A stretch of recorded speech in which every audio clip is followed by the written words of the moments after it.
2 দিন পর বাগানে এসে দেখছি লাল জবাটা এত সুন্দরভাবে ফুটে রয়েছে। দেখুন কত সুন্দর কালার হয়েছে।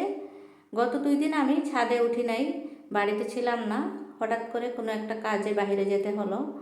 আসসালামু আলাইকুম আমার প্রিয় দর্শক ভাই বোনেরা, আশা করি সবাই ভালো আছেন। সবাইকে আমার গার্ডেন চ্যানেলের পক্ষ থেকে জানাই অনেক অনেক শুভেচ্ছা।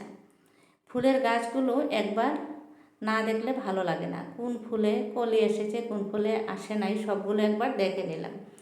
তারপরে এই যে বাগানে ঢুকেছি, এখন কিন্তু বিকালবেলা। দেখুন গাছগুলোর অবস্থা। এর মধ্যে 2 দিন আমি না আসাতে ঢেঁড়স অনেকগুলো বড়ো হয়ে গেছে, আর আমার এই যে লাউয়ের চারাও এরই মধ্যে একটু বড় হয়ে গেছে। আর সারা দিন ছিল প্রচণ্ড রোদ, এই রোদে গাছগুলোর অবস্থা একদম মরা মরা হয়ে গেছে। দেখুন গাছের কি অবস্থা। বিকালবেলা এসেছি, পানিও দিয়ে যাব গাছে, আর কিছু হারভেস্ট করতে হবে টুকিটাকি, এগুলো নিয়ে যাব।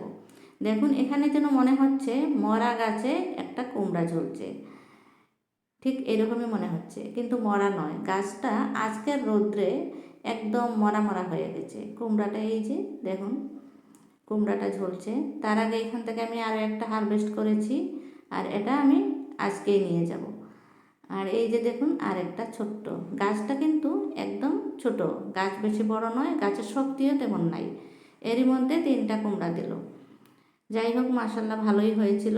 আর এই যে আমার মিষ্টি কুমড়ার গাছটা অনেক দূর চলে গেছে।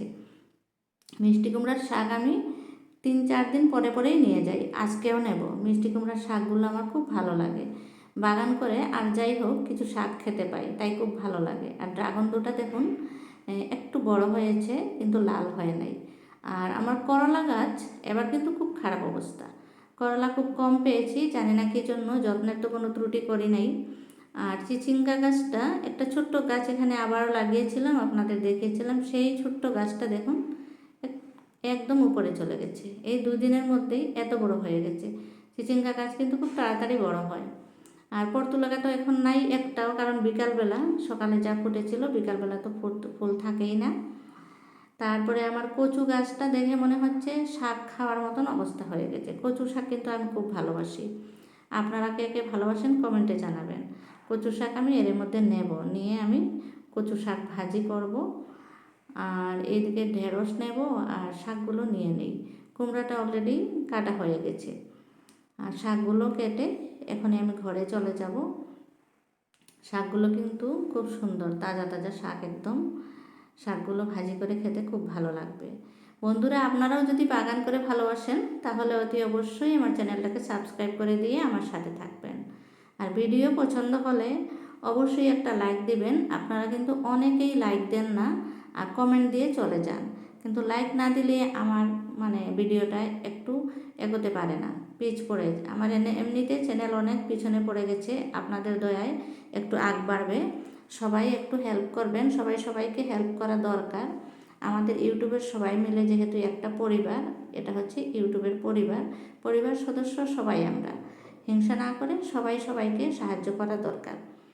এই যে দেখুন ছোট ছোট শাকের এই যে আগালগুলো আমি কেটে কেটে অনেকগুলো জমা করেছি, বেশ কয়েকটা হয়ে গেছে। মোটামুটি আজকের একটা ভাজি হয়ে যাবে। ভেবেছিলাম এত বোধহয় নাই, কিন্তু সব গাছ থেকেই অল্প অল্প নিলাম, নিয়ে অনেকগুলো হয়ে গেছে।